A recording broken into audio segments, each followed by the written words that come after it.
is the weirdest thing you've done with AI?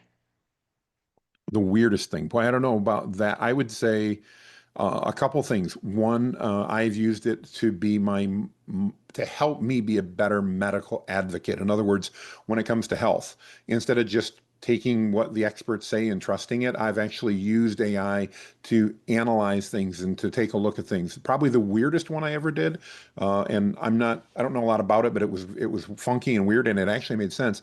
I actually took a picture of my eye. There's a study in health called iridology, I believe it is, and you literally they look at your eye. So I took a picture of my eye and I uploaded it to ChatGPT and I said, act as an iridologist or whatever that was. I'd looked it up so I had the right word and give me an analysis of my health based upon that.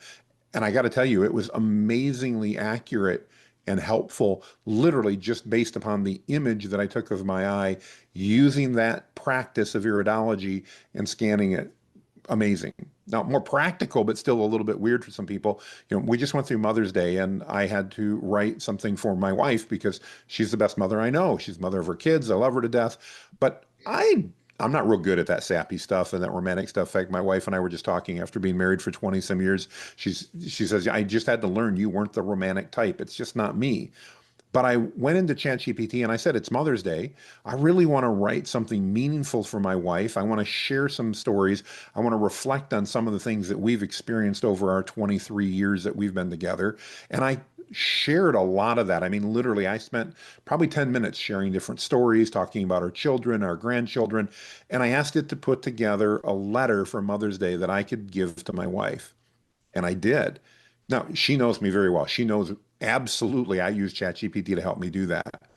But I ended up with 4.5 pages that had her literally weeping at the end. Not because she was Mhm. upset, but because of how touching and how accurate it was. I basically planted the seed.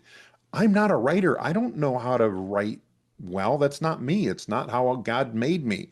But by sharing that and asking ChatGPT to help, I was able to create something that really impacted my wife. And, she literally pulled me back later and said, I didn't read it, all of it at brunch. It's where she opened it because she goes, I started to cry and I didn't want to do that in front of everybody. So she did. She kind of put it away and she read it later that night. And she goes, and she says, I know you use ChatGPT, but you put a lot of work into that. I'm like, yeah, I did. And so there's so many things like that that we don't always think about.